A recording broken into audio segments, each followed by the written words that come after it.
이 말씀을 제가 메시지 성경, 우리 유진 피터슨 목사님이 번역하신 메시지 성경으로 다시 한번 읽어드릴 텐데 화면에도 뜰 것 같아요. 잘 보셨으면 좋겠습니다. 이 비밀은 오랫동안 감추어져 있었지만 지금은 환히 드러났습니다. 하나님께서는 유대인뿐 아니라 모든 사람이 자신의 배경과 종교적 입장에 상관없이 이 충만하고 영광스러운 비밀을 속속들이 알기를 원하셨습니다. 이 비밀을 간단히 말씀드리면 그리스도께서 여러분 안에 계시며 그분으로 인해 여러분이 하나님의 영광에 참여할 수 있게 되었다는 것입니다. 간단하지만 이것이 메시지, 즉 복음의 핵심입니다. 우리는 이 메시지에 무언가를 보태지 않도록 사람들에게 주의를 주면서 그리스도를 전합니다. 우리는 각 사람을 성숙시키기 위해 깊이 있는 분별력을 가지고 가르칩니다. 성숙해진다는 것은 기본으로 돌아간다는 것입니다. 바로 그리스도께로 말입니다. 그 이상도 그 이하도 아닙니다. 내가 날마다 해마다 힘쓰는 일, 너무나 풍성히 베풀어 주시는 하나님의 힘으로 최선을 다해 하는 일이 바로 그것입니다. 아멘. 아멘. 하나님의 말씀입니다. 여러분들 주님의 말씀을 오늘 여러분들 마음속에 꼭 심어 가셨으면 좋겠고요. 말씀을 시작하면서 여러분들에게 좀 질문 드리고 싶어요. 스스로 정말 정직하게 한번 대답해 주셨으면 좋겠습니다. 첫 번째 질문입니다. 여러분들은 성숙한 그리스도인으로 살고 싶습니까? 네. 물론 속으로 대답은 겉으로 하실 수 있으면 겉으로 대답하셔도 됩니다. 아니요는 속으로 대답하시고요. 그렇게 원하시면 밖으로 대답하셔도 돼요. 성숙한 그리스도인으로 살고 싶으시죠? 아멘. 기왕 예수 믿은 거 이상하게 미숙하게 무언가 예수님 닮지 않은 그런 그리스도인보다는 성숙한 그리스도인 되기를 여러분 원하실 겁니다. 두 번째, 날마다 승리하는 그리스도인으로 살고 싶습니까? 아멘. 아멘. 그리고 마지막 세 번째 질문이에요. 주님의 기쁨을 위해 살기를 원하십니까? 아니면 나의 기쁨을 추구하며 살기 원합니까? 이 질문은 여러분들 마음속에 아주 복잡하게 서려 있을 거예요. 주님의 기쁨을 위해 살고 싶은 마음도 물론 있는데 우리 삶을 살다 보면 나의 기쁨과 나의 욕망과 나의 즐거움과 내가 행복이라고 정해놓은 그 틀들을 유지하거나 아니면 이루기 위해서 뭔가 내 인생을 걸어 나갈 텐데 오늘 여러분들이 이 질문 앞에서 정말로 아멘이라고 대답하시게 되고 또 그 아멘이라고 대답한 대답 때문에 여러분의 삶이 정말 노력하고 바뀌어져 가는 그런 역사가 있었으면 참 좋겠습니다. 지난주에 말씀드린 대로 다니엘 긴 선교사님이 우리 나비50 자리에 오셨죠. 너무나도 감사한 시간이었고요. 제가 한 예배 30분 전에 미리 오셔서 저희 스태프들과 함께 잠깐 대화를 나누고 함께 말씀을 듣고 또 가시는 길에 야탐역까지 태워달라고 하셔서 잠깐 모시고 가는데 저는 그 짧은 그 만남들 물론 말씀을 통해서도 큰 도전을 받았지만 정말로 이렇게 얼굴을 마주대하면서 잠깐 이렇게 만나는데 진짜 예수 그리스도를 믿는 사람에게서는 이런 모습과 이런 향기가 나는구나라는 것을 제가 느꼈어요. 이건 정말 느낌이라고밖에 할 수 없는데 진짜 예수님만 사랑하고 삶의 이유가 오직 예수인 사람에게서는 이런 모습과 이런 느낌들과 이런 말씀들이 나올 수밖에 없는 것이구나. 그런 것을 제가 감탄하고 또 감격하면서 동시에 아직 정말로 진짜로 예수 그리스도만을 내 마음속에 품지 않은 스스로의 모습을 참 많이 회개하고 또 한 주간 동안 노력했던 한 주간이었습니다. 여러분들은 어떠셨는지 모르겠어요. 근데 맞습니다. 우리가 큰 은혜를 받습니다. 은혜를 받고 중간중간마다 특별 집회나 아니면 특별하게 오시는 분들을 통해서도 우리가 귀한 은혜를 받지만 여러분들 우리가 모두가 다 잘 아시듯이 그때 한 번 받은 큰 은혜가 그냥 저절로 계속 유지될 수 있는 것이 아닙니다. 그래서 다시 한번 여러분들이 이렇게 예배하는 자리 나비50이 되었던 어떤 자리든 여러분들의 은혜를 계속해서 더욱더 깊어지게 할 수 있는 자리들을 찾는 거 너무나 중요하고요. 꼭 여러분들이 이렇게 공적으로 모이는 자리도 물론 중요하지만 매일매일의 삶에서 이제 우리 살펴보시게 되겠지만 매일매일의 삶에서 예수 그리스도를 바라보고 여러분 안에서 지금도 일하실 수 있는 그 예수 그리스도를 온전히 바라보는 것이 너무나도 중요해요. 그래서 오늘부터 시작해서 이따 광고 시간에도 보여드릴 텐데 7월 중순에 지금 이제 기도하면서 이제 두 번째 여름 특별 집회를 준비하면서 이제 어떤 분을 모실까 기도하고 있습니다. 이제 몇몇 분들을 생각했는데 컨택했는데 또 좀 안 되기도 하고 한데 저는 믿어요. 하나님께서 반드시 우리에게 보내주실 말씀의 메신저를 보내실 줄을 확신하는데 그 시간이 될 때까지 예수 그리스도를 정말로 깊이 묵상하고 예수님이 내 안에 계신 예수님이 어떠한 분이신지 좀 알아가려고 하고 있습니다. 그런데 오늘 그 첫 시간인데요. 원래 아마 우리 만나교회 주보에는 이렇게 제목이 나갔을 겁니다. 성숙해진다는 것은 기본으로 돌아간다는 것입니다 라는 제목으로 나갔을 텐데, 말씀을 이제 주보는 이제 미리 나가거든요. 이제 미리 보내놓고 그다음 말씀을 묵상하고 준비하는데, 하나님께서 이런 제목을 생각나게 하셨어요. Jesus on, 당신 안에 예수를 켜라. 이게 도대체 무슨 말인지 여러분에게 오늘 전달이 될 텐데, 오늘 이거 한 가지만 기억하고 돌아가시면 돼요. 제가 여러 가지 이야기들 드릴 텐데, 여러분 안에 예수님 계시거든요. 비유지만 그 예수님을 키고 사는 인생이 되셨으면 좋겠습니다. 왜 그래야 하는지를 이제 말씀드릴게요. 오늘 본문 26절과 27절을 다시 한번 띄워주시면 계속해서 반복되어 나오는 단어들이 있습니다. 26절 제가 읽어드리겠습니다. 이 비밀은 만세와 만대로부터 감추어졌던 것인데 이제는 그의 성도들에게 나타났고, 하나님이 그들로 하여금 이 비밀의 영광이 이방인 가운데 얼마나 풍성한지를 알게 하려 하심이라. 이 비밀은 너희 안에 계신 그리스도시니 곧 영광의 소망이니라. 비밀이라는 단어가 계속 나옵니다. 여러분, 비밀이 뭐죠? 주관식이라 너무 힘드신가요? 비밀, 무언가 감춰져 있고 너랑 나랑 비밀이야. 내가 오늘 사실 뭘 먹고 왔어. 비밀이야. 이렇게 얘기할 때 그게 비밀이잖아요. 너만 알아야 돼. 글쎄 목사님이 세상에 이러면서 이런 것들이 비밀이잖아요. 근데 지금 바울이 이야기하는 그 비밀은요, 그런 비밀이 아니에요. 우리가 그 비밀로 생각하면 조금 오해가 생길 수 있습니다. 이 비밀은 헬라어로 미스테리온이라는 단어입니다. 어디서 많이 들어보신 것 같죠? 미스테리 심령 공포물 할 때 그 미스테리야. 근데 미스테리는 원래는 신비로운 이런 뜻을 갖고 있습니다. 알 수 없는 이런 뜻이고요. 헬라어의 원어적인 뜻은 뭐냐면, 이 비밀은 신비, 조금 더 의역되면 비법, 비결, 그리고 오늘 제가 설명할 때는 필살기 같은 거예요. 정말로 승리의 필살기. 이 방법을 사용하면 이길 수 있고, 이 방법만 생각하면 승리할 수 있는 비결이 되는 거. 우리 주부님들도 요리하실 때 쓰는 필살기가 있죠.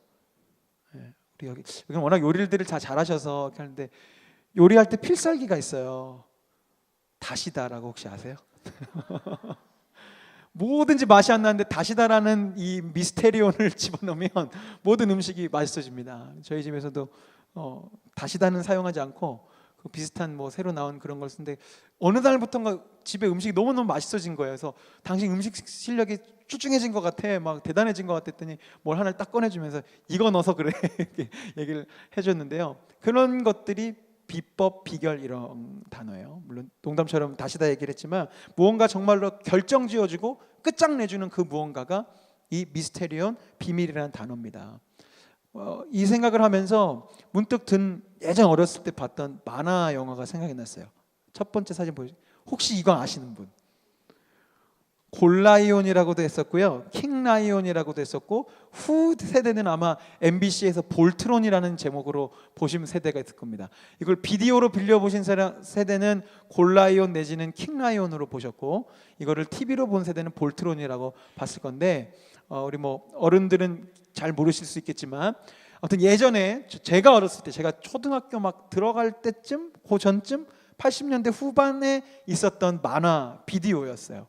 근데 제가 이 만화를 어릴 적부터 보면서 풀리지 않는 그 의문점이 있었습니다. 이제 아직 넘겨주시면 안 되는데, 저 이제 킹 라이온이라고 그냥 호칭할게요. 저 킹 라이온 로버트가 항상 그 외계의 생물, 그 괴물들과 이렇게 싸워서 위기를 해결합니다. 근데 이제 넘겨주시면, 이게 처음부터 저런 모양이 아니고요, 이렇게 5가지의 사자 로봇가 따로따로 존재해요. 하나는 용암 같은 데 있기도 하고요, 하나는 호수 밑에 있기도 하고요. 막 이렇게 있다가 이제 외계의 괴물이 나타나면 막 다 같이 출동합니다. 그럼 5마리의 사자가 막 그 주제가와 함께 막 이렇게 그 색깔 맞춰서 이렇게 막 물에서도 나오고 용암에서도 나오고 막 땅을 뚫고 나오고 막 나와요. 그런데 문제는 그 괴물 앞에서 처음부터 합체를 하면 좋을 텐데 처음부터 합체를 하지 않습니다.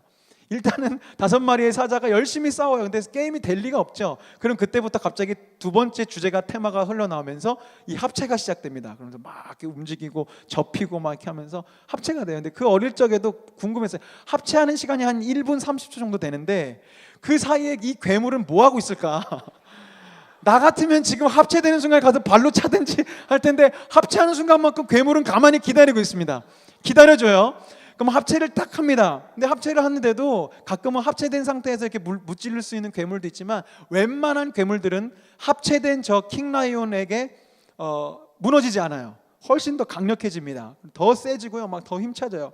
그럴 때 비장의 아까 이제 말씀드릴 필살기를 사용하는데 신비의 명검에 넘겨주세요.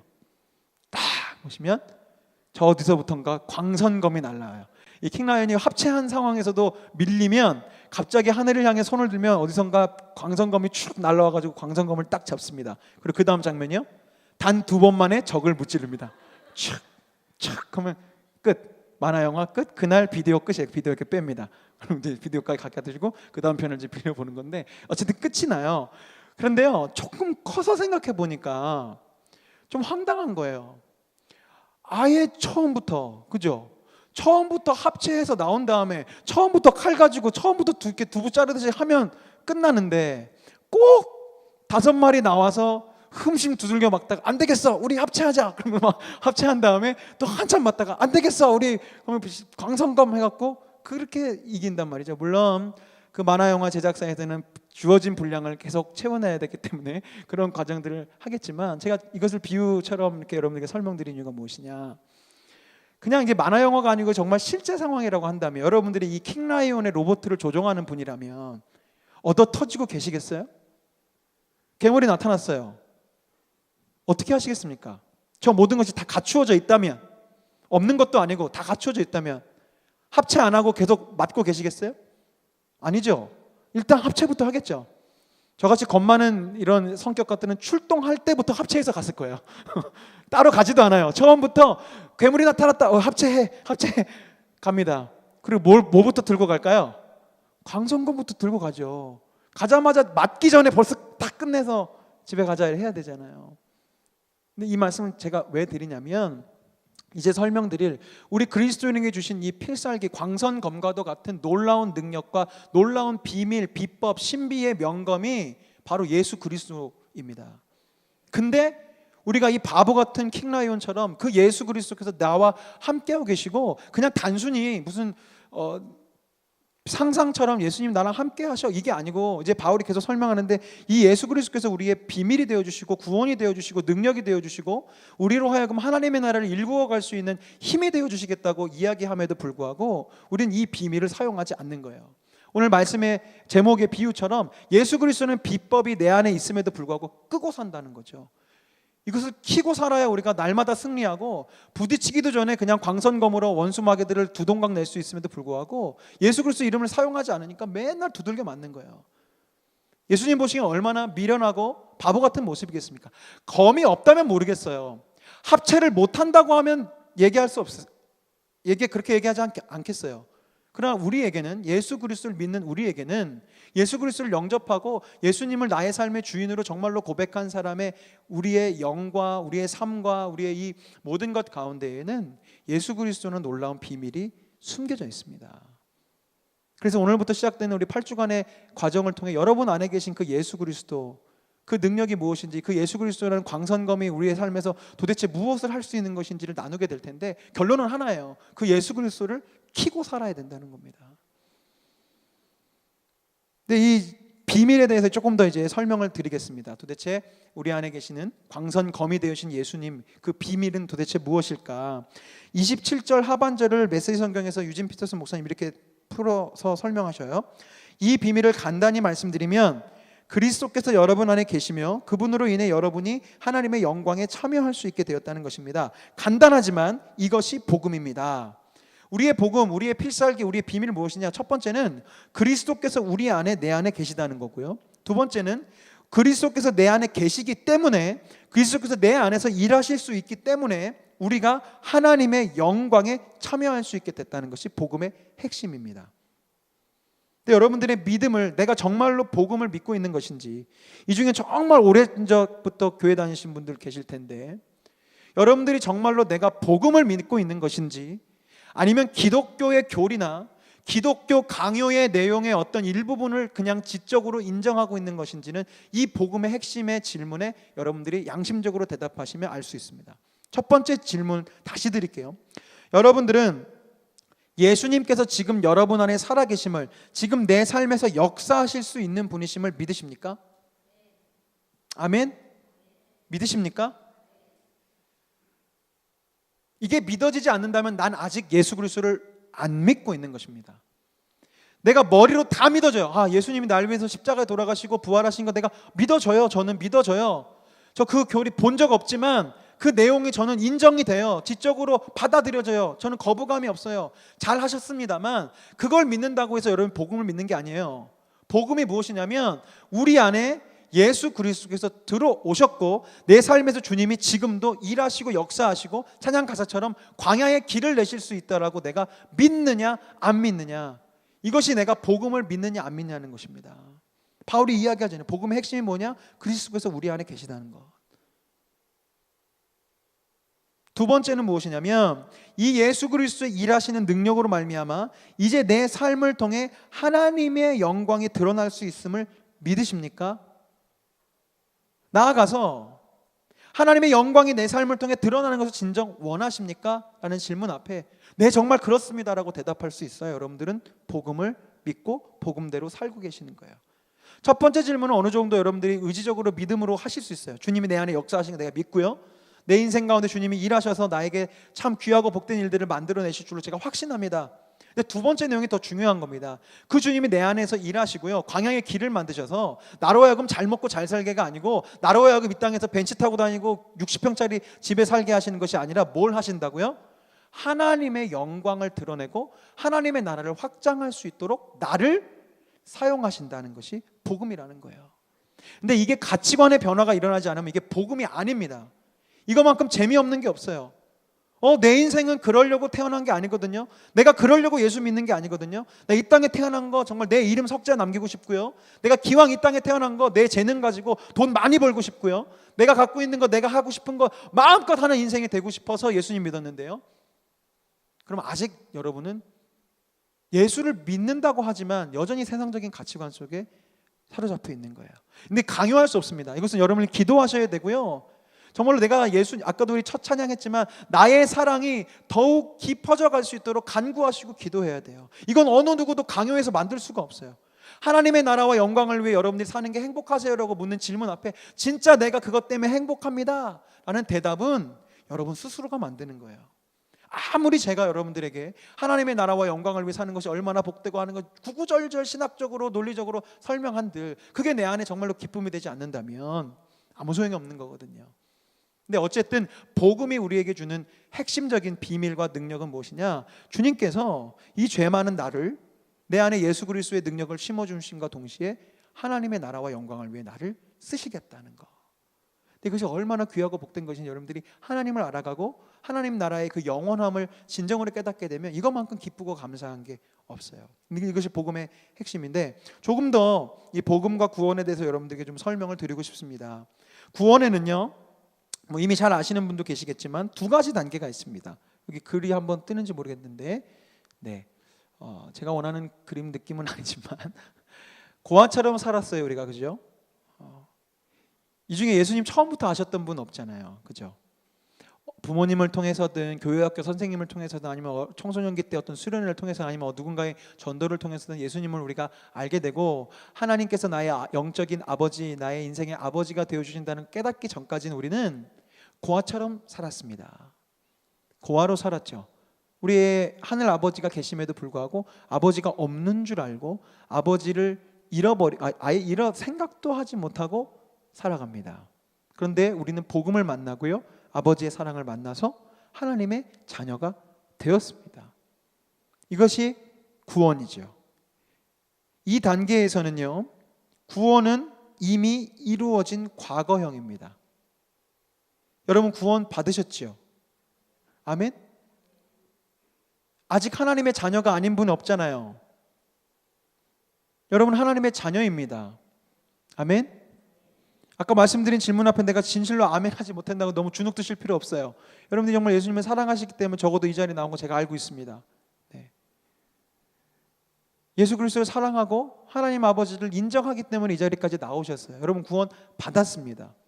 구원은 이미 이루어졌습니다. 그리고 몇 주 전에도 제가 이야기했지만 예수 그리스도의 복음은 내가 생각하는 것보다 나의 죄악보다 훨씬 더 강력해서 내가 한 번 받은 구원이 나의 죄악의 행위로 인해서 끊어질 수 있어요? 없어요?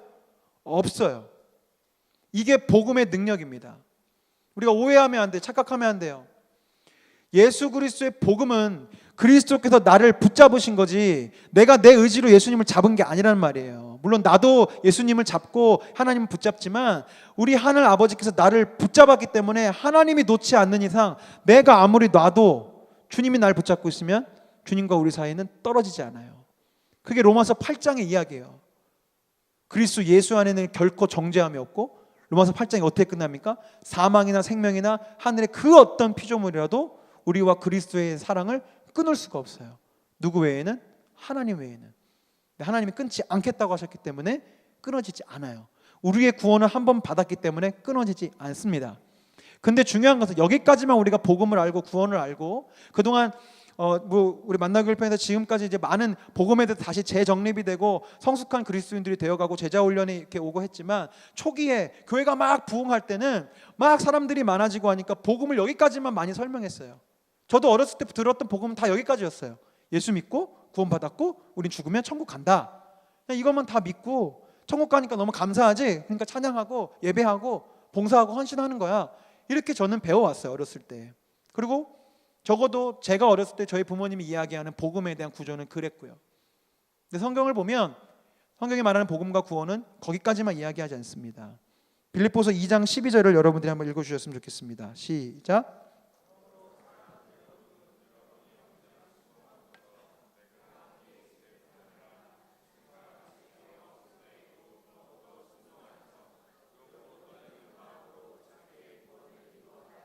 아멘. 계속 좀 띄워놔 주세요.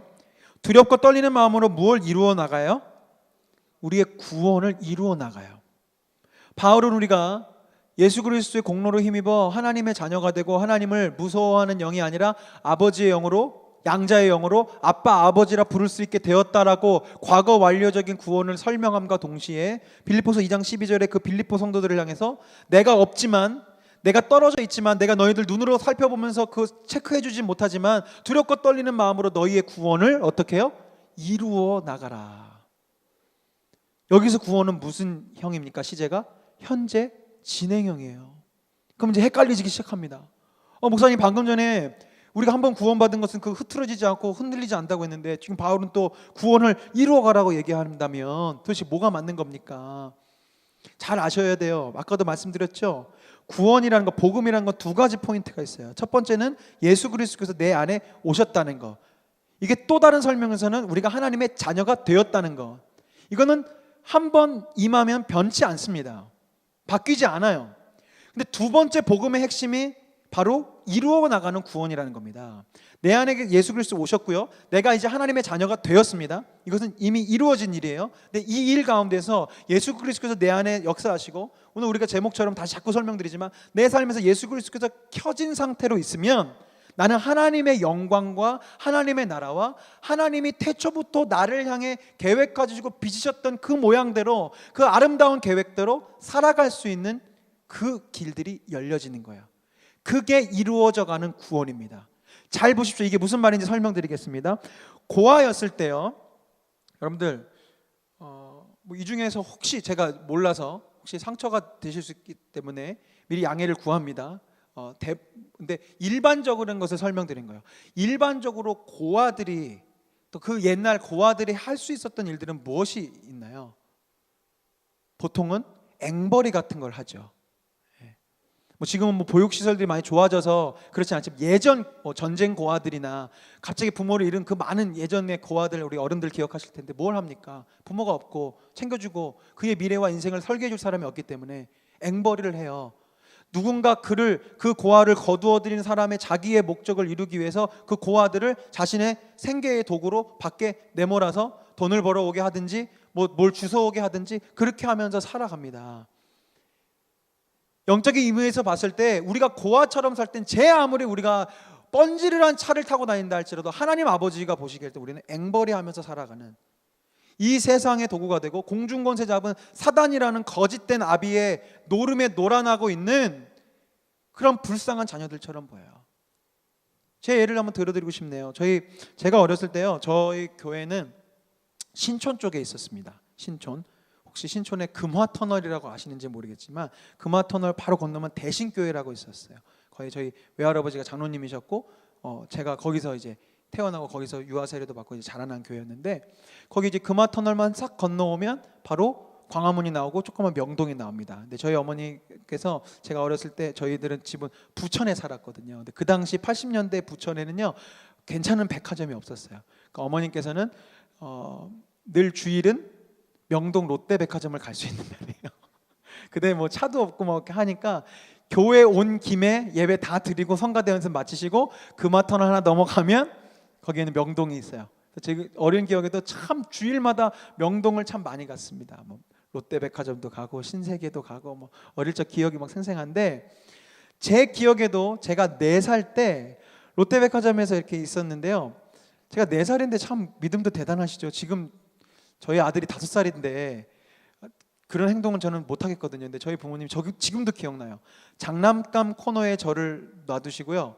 여기 지켜보고 있어. 엄마 아빠 뭐 보고 올게 한 거예요. 근데 혹시 앞으로 부모가 되실 분들 그런 거 절대 하지 마십시오. 저는요 정말 제가 마음껏 볼 수 있는 대로 장난감을 다 봤다고 생각했어요. 한 2시간은 지난 건 줄 알았어요. 근데 안 오시는 거예요. 그래서 제가 어떻게 할게요? 엄마 아빠를 찾으러 움직이기 시작한 거죠. 네. 움직이면 안 되는데. 그래서 제가 움직이기 시작하면서 점점 엄마를 찾을 수 없고, 막 어릴 적 기억에도 왠지 2층에는 엄마가 없을 것 같아서 막 에스컬레이터를 막 내려갔나 올라갔나 하면서 이제 완전히 엇갈리게 된 겁니다. 근데 제가 이제 울면서 신사복 코너를 막 지나가고 있으니까 아직도 기억이 나요. 그 신사복 마네킹이 옆에 있었고 제가 울면서 엄마하고 지나가니까 그 신사복 거기에 그 아저씨가 저를 붙잡고 엄마 잃어버리라고 하면서 저를 그 안내 그 하는 데로 보내줬어요. 그래서 아직도 기억이 나는데, 아빠 나이는 몇 살이냐 그러면 제가 18살이라고. 엄마는 아빠보다 1살 어린 걸 제가 알고 있었기 때문에 17살이라고 이렇게 했습니다. 근데 어쨌든 그 방송을 듣고, 물론 방송에는 18살이라고 하진 않으셨겠지만 방송을 듣고 이제 엄마 찾아냈는데, 그건 제 기억에 있는 4살, 이제 4살에서 5살이 될 때쯤의 기억이고요. 저는 기억하지 못하는데 3살 때도 저를 명동 롯데백화점에서 잃어버리셨대요. 그 정도쯤 됐으면 좀 잘 챙기셔야 되는데, 그죠? 3살 다시 1년을 거슬러 올라갑니다. 3살 때 조그만 애를 손을 잡고 엄마가, 지금도 우리 권사님들 집사님들 백화점 가면 가끔 이렇게 매대라고 해놓잖아요. 좀 싸게 해놓는데, 그러니까 이제 엄마도 계속 경제가 힘들고 하니까 명동 롯데를 갔지만 주로 매대 쪽을 다니셨던 모양입니다. 근데 매대에 이렇게 막 널려져 있는 옷을 찾느라고 애기 손을, 3살이니까 그때는 따로 둘 수는 없으니까 애 손을 잡고 이걸 찾다가 제가 엄마 표현에 의하면 손을 싹 빼가지고 그새 없어진 거예요. 엄마가 속세서 딱 봤는데 애가 없어진 거예요. 너무너무 당황이 돼서 그때부터 이제 완전히 이제 어머님께서는 당황하셔가지고 뭐 찾고 했는데 그 층엔 도저히 없고, 완전 아연실색해서 이제 엄마도 어떻게 하실지 모르니까 그냥 막 한 층 한 층 내려가면서 했는데, 글쎄 1층에 롯데백화점 정문 앞에서 그 이제 경비해 주시는 아저씨가 애를 딱 붙잡고 서 있는 거죠. 그러니까 제 생각이 그래요. 그때 그 아저씨가 저를 붙잡지 않았으면, 그 아저씨가 저를 못 봤으면 저는 그대로 문 밖으로 나가는 거예요. 그랬으면 제 삶이 어떻게 되었을까? 한번 상상을. 어디에, 그게 명동? 지금도 어릴 적에 기억나요. 명동에 그 롯데백화점 가서 가끔 그 명동 거리를 가면 제 나이 또래 되는 아이들이 껌을 팔고 엄마랑 막 밥 먹고 있는 식당에 그땐 참 그런 게 되게 많았어요. 식당 들어와서 껌 하나 사주세요 하고서 막 돌아다니는 아이들이 있었는데, 제가 나중에 커서 이제 엄마가 그런 에피소드를 막 얘기해 주시는데, 그때 하나님께서 이 경비 아저씨를 통해서 날 붙잡아 주지 않으셨다면 어쩌면 나는 지금 그때 내가 봤던 명동에서 껌을 팔거나 깡통을 들고 다니는 그 아이들처럼 자라났을 수도 있었겠다, 그런 생각을 하게 돼요. 제가 이 설명을 왜 드리느냐, 여러분들이 하늘 아버지를 모르고 살면 이렇게 살 수밖에 없다는 거예요. 왜냐? 아버지가 없기 때문에. 아버지가 있는 사람은 아버지가 그의 계획과 그의 꿈과 또 그가 갖고 있는 모든 그 영광과 그 나라의 일들을 그 자녀에게 맡기게 되어 있습니다. 근데 아버지가 없으면요, 세상이 그를 자녀로 삼아요. 그럼 세상은 여러분들의 행복과 어떤 영적인 건강함을 생각해 주지 않습니다. 여러분들 그냥 도구예요. 우리 남자분들 직장생활 하시면 너무 많이 느끼지 않나요 혹시? 그죠? 나는 그냥 이 회사의 도구인 것 같고, 세상은 그렇게 여러분들을 대해요. 너는 그냥 도구야. 너는 그냥 직원이야. 너는 돈 버는 사람이지. 너는 일하는 사람이지. 그런데 여러분들이 아버지를 만나면 그 아버지 되신 주님께서를 여러분을 향해 갖고 계신 계획은 앵벌이 따위의 그런 계획이 아니에요. 여러분들을 당신의 목적을 그냥 해치워버리기 위한 어떤 도구로 삼으시는 그런 비인격적인 주님이 아니시라고. 하나님의 나라와 영광을 위해서 살아가는 것이 진정 나에게 행복이 되는 것을 알기 때문에 그 하나님 나라의 일들을 이제 우리에게 맡기시려고 한다는 것이죠. 그러므로 그 일들을 내가 해나가기 시작할 때 나의 구원은 점점 이루어져 가는 거예요. 왜요? 왜 나를 자녀 삼아 주셨는데요? 왜 나를 구원해 주셨는데요? 왜 내 안에 예수께서 사시게 하셨는데요? 다 그 일. 태초부터 나를 향해서 하나님의 형상을 가지고 살아갈 김종윤이라는 인생이 얼마나 아름답게 살아갈 것인지 주님은 알고 계시기 때문에 그 인생대로 걸어가게 하시려고 하나님은 우리 가운데 역사하기를 원하시고 우리를 구원하시기를 원하시는 겁니다. 그런데 안타까운 것은 이 비밀까지 우리가 다 알았어요. 이제 여러분들이 아시게 됐잖아요. 이제 여러분들은 오늘 지금 읽지는 않겠지만 에베소서 2장 10절에 보면 여러분들은 하나님의 작품이고 선한 일을 하게 할 하나님의 직접 빚으신 걸작품이라는 말씀을 여러분이 알고 계실 텐데, 근데 문제가 또 여기서 발생해요. 이제 알았어요. 그 전에 모를 때도 문제였지만 알았습니다. 이제 복음을 알았어요. 아, 내가 구원 받았고 구원을 이루어 가야 되는 존재이구나. 아, 내가 하나님의 자녀가 되었고 이제 하나님의 자녀답게 하나님의 나라와 그 영광을 위해 살아가야 되는 존재가 되어야 되는구나를 깨달았어요. 그런데 문제는 무엇이냐?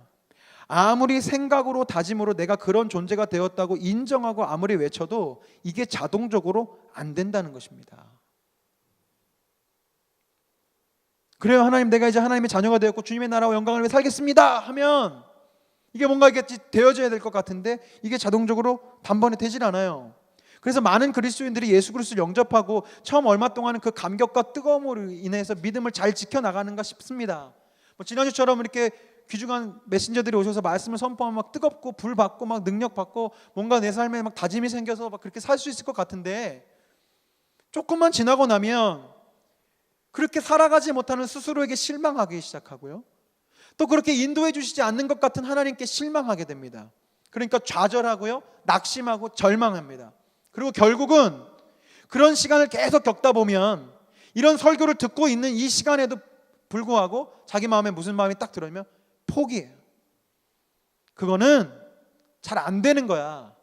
그거는 저렇게 말로는 쉽고 설교로는 쉽고 목사님들이나 전도사님처럼 그렇게 일주일 내내 그렇게 살려고 애쓰는 사람은 될지 모르겠지만 우리같이 삶의 전선에서 최전선에서 살아가는 사람들한테는 불가능한 거야. 포기. 나 그냥 구원 받은 걸로만 만족할래.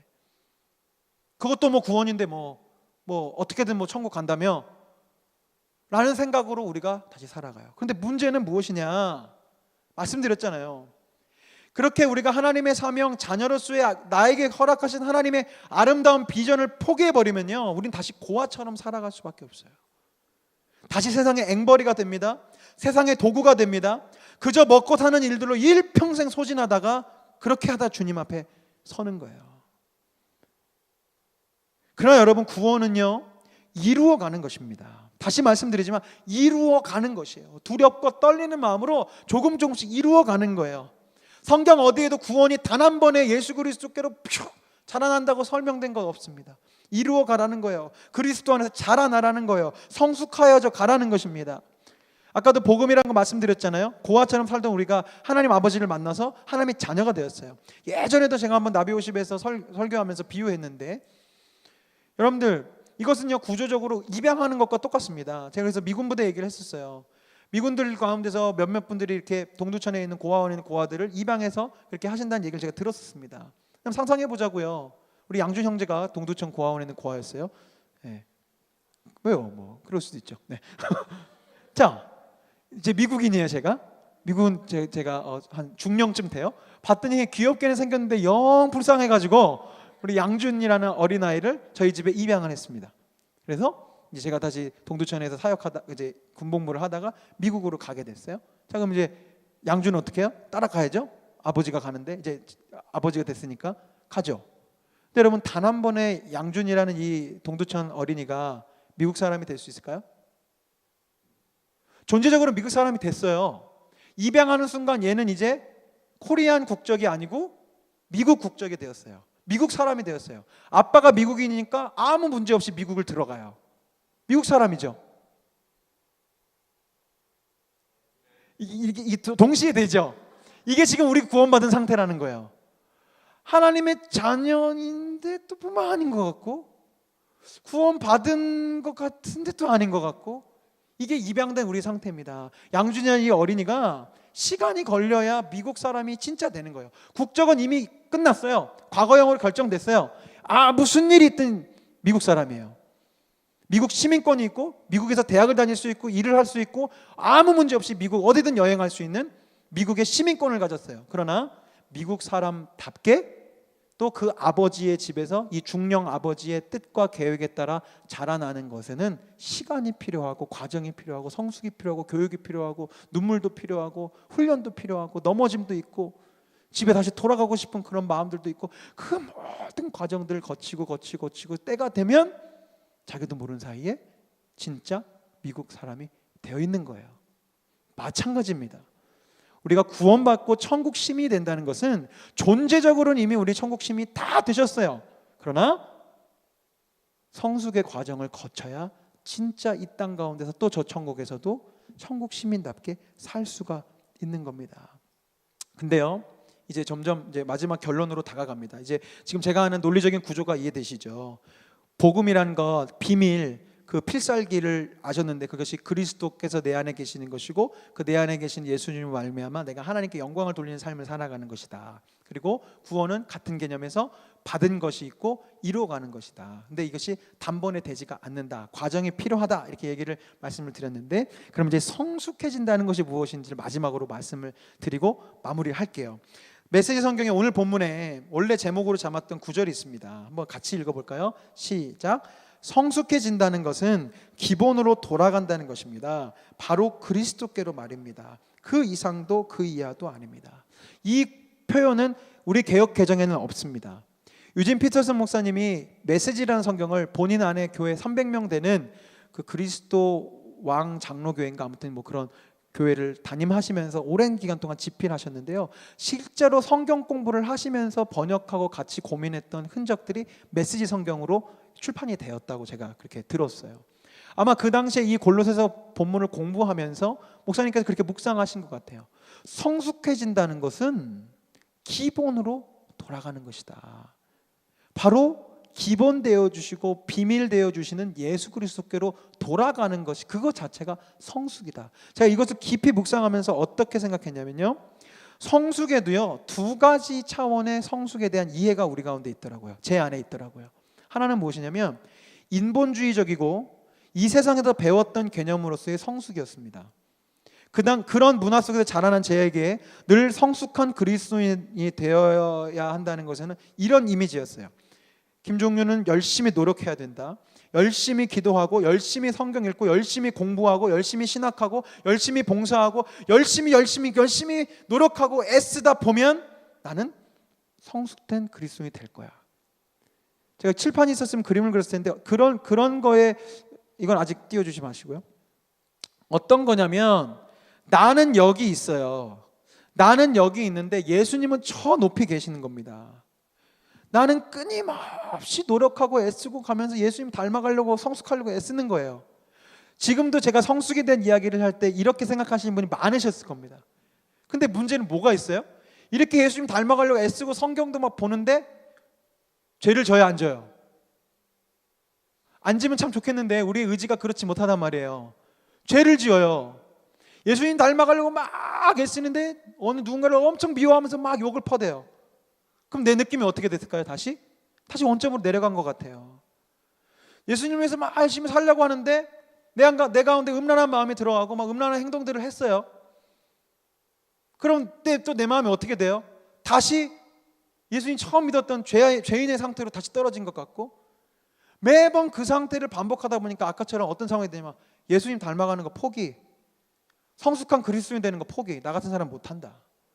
나같이 의지가 약하고 나같이 세상에 재밌는 거 많은 사람은 이건 못하겠다.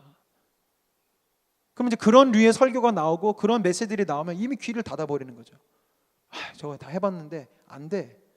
내 노력은 되질 않아. 어떤 느낌이냐면 등산 장비 하나도 갖고 있지 않은 사람이 에베레스트 산 꼭대기를 보면서 저 위로 올라가는 게 구원입니다, 저 위로 올라가는 게 성숙입니다 라고 배우는 것처럼 아예 초장부터 포기해버리는 거예요. 그런 거는 엄홍길 같은 크리스천들이나 가능한 거지, 나 같은 일반적인 크리스천들은 불가능한 거야 라고 자꾸 생각해요. 그러나 여러분, 잘못된 것입니다. 이 유진 피터슨 목사님의 번역이 정말 맞아요. 성숙해진다는 것은 노력하고 애쓰고 기도하고 연습하고 훈련해서 예수님께로 다다르는 것이 아니고요, 성숙해진다는 그냥 기본으로 돌아오는 거예요. 그 기본이 어디 있어요? 아까 복음의 비밀, 내 안에 예수님이 이미 계셔요. 그래서 성숙이라는 건 무엇이냐면 내 안에 계신 예수 그리스도께로 내가 다시 한번 돌아오고 예수님께 집중하고 예수님을 주인 삼고 예수께서 내 삶에 일하실 수 있도록 그 자리를 내어 드리는 거예요. 그래서 이제 보셨겠지만 예수 그리스도 저 멀리 에베레스트 산 꼭대기 있는 것이 아니라 지금 내 방 안에, 지금 이 공간에 내 마음에 그냥 계시는 거예요. 내가 예수 그리스도만 바라보면 성숙이에요. 안 바라보면 미숙이에요. 여자 미숙함이에요. 성숙, 미숙, 성숙, 미숙. 그래서 띄워주시면 아까 거. 네. 인본주의적인 성숙의 개념은 아날로그입니다. 표현하자면 이렇게 해서 성숙에까지 이르라고 생각해요. 그러나 이렇게 가다가 또 실수하면 다시 처음으로 가야 되고 이렇게 돼요. 그러나 성경적인 성숙은 제가 묵상컨대 무엇이냐, 디지털입니다. 디지털은 켜져 있냐 꺼져 있냐 두 개밖에 없어요. 1이나 0이냐 이진법으로 그것으로 표현하는 것이 디지털입니다. 그래서요, 지난주 다니엘 김 선교사님이 마무리를 하면서 이런 말씀하셨습니다. 우리 앞에 놓여 있는 것은 이제 저 문 밖을 나가면 자동적이고 일방적인 하나님의 인도하심이나 기름 부으심이 아닙니다. 그러면서 이렇게 말씀하셨죠. 이제 저 문 밖에 나갔을 때 우리 앞에 놓여진 것은 또 한 그루의 선악과가 놓여져 있을 거라고. 제가 지난 한 주간 동안 그 말씀을 계속 묵상하고 붙들고 살았어요. 그렇지, 늘 순간순간 내 눈앞에는 선악과만 있을 뿐이야. 내가 하나님 앞에 순종하든가 불순종하든가, 내가 기쁨으로 섬기든가 원망하면서 불평하든가, 그 둘 중에 하나야. 계속 정결한 마음을 가지고 살 것인가, 내가 세상의 욕심과 음란한 마음을 품으며 살 것인가, 그 둘 중에 하나를 늘 긴장감 속에서 걸어가면서 선택하면서 살아가는 것이, 그것이 우리의 삶이지 라는 걸 깨달았어요. 동일합니다. 이 중에는요, 성숙한 그리스도인이 있고 미숙한 그리스도인이 있어요. 그런데 또 내일이 되면 그 사람이 바뀔 수 있어요. 어떤 사람은 성숙한 사람이 되고 미숙한 사람이 될 수 있어요. 왜냐? 성숙한 그리스도인이 된다는 건 내 인간적인 행위와 상태에 달려있는 것이 아니기 때문입니다. 동일해요. 구원과 동일해요. 내가 엄청난 노력을 해서 난 이만큼 이제 주님 잘해놨죠가 아니에요. 여러분 그런 거 뉴스 많이 보시잖아요. 목사님들이 실수하시고 무슨 재정적인 뭐 여자 문제 뭐 여러 가지 것들을 보잖아요. 그러면서 어떻게 목사님이 그런 일을 하지? 또 그런 것도 봐요. 열심히 예수님 믿고 새 삶을 회개하고 막 간증하며 다니시는 분이 또 그 죄를 짓고 막 도둑질을 해서 또 감옥에 들어갔던 얘기를 막 듣게 되고, 그럼 그 사람이 했던 간증은 뭐야? 막 이런 얘기를 하게 되죠. 여러분 헷갈리실 거 없습니다. 그 목사님들이 진실로 사역하고 섬기고 또 어떤 간증하는 분이 정말로 회개하고 사역할 때는 예수 그리스도가 켜져 있는 상태예요.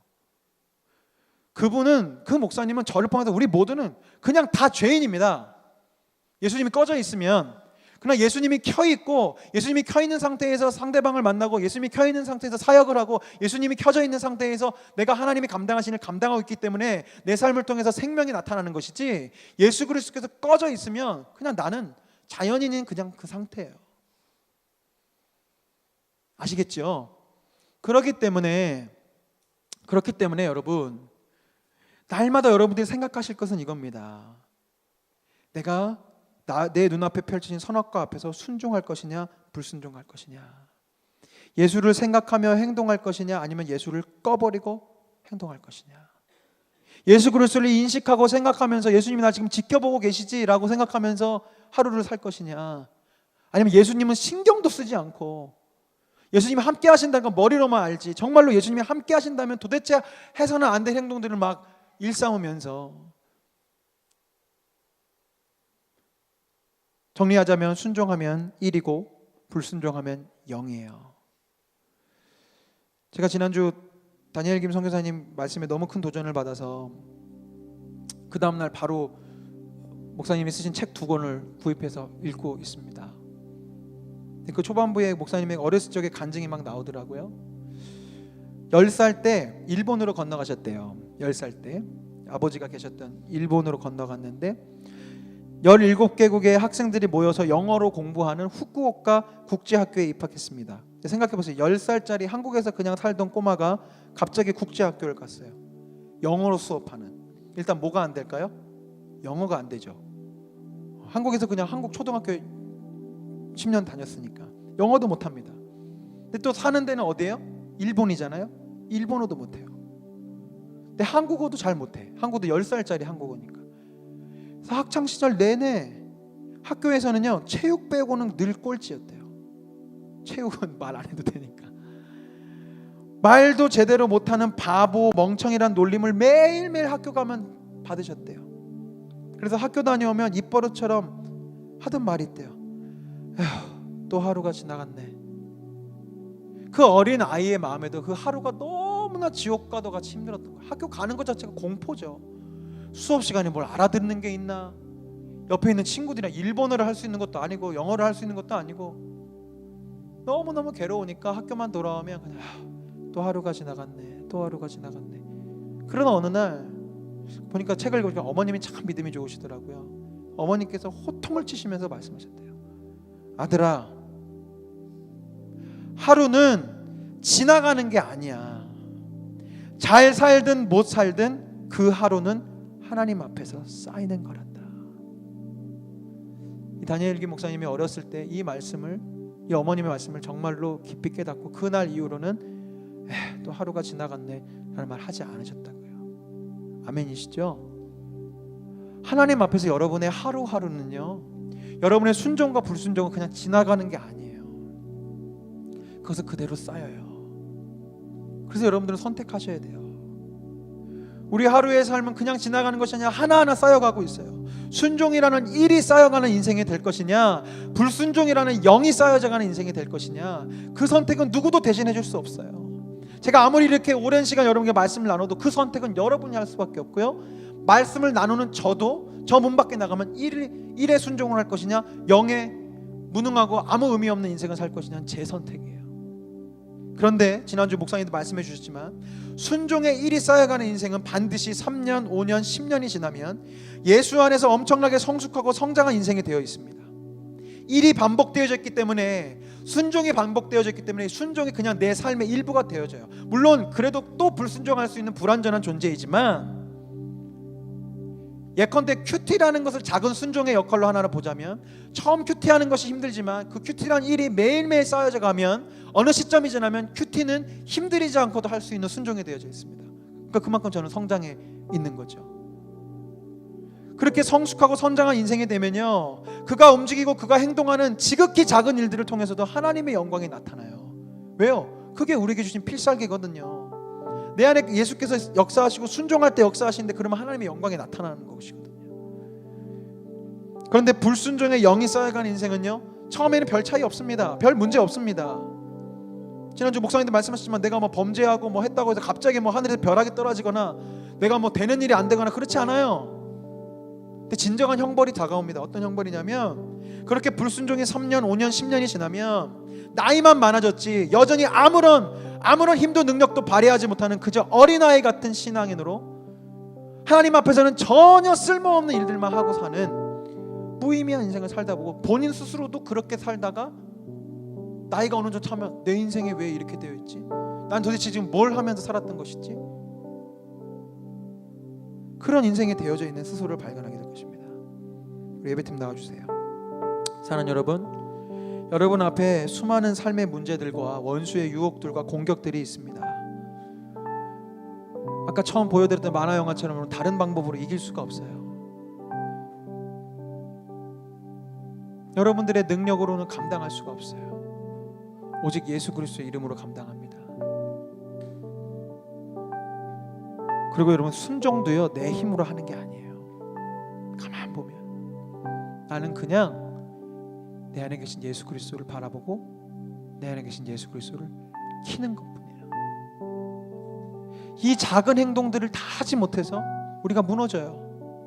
내 자존심 때문에 도저히 예수님을 키질 않아요.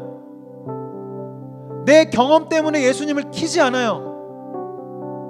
내가 그동안 해온 게 있기 때문에 예수님을 키지 않아요. 가장 바보 같은 짓입니다. 사랑하는 여러분, 우리 안에 있는 예수를 날마다 키면서 살기를 원합니다.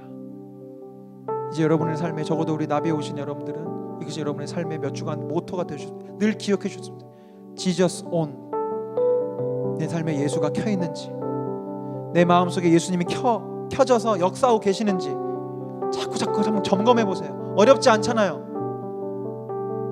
아까 우리 스태프들이 그런 비유 들었는데, 여러분들 아무리 좋은 스마트폰을 여러분 갖고 계신들 그게 꺼져 있으면 무슨 소용이 있습니까? 벽돌로 들고 다니시는 거예요.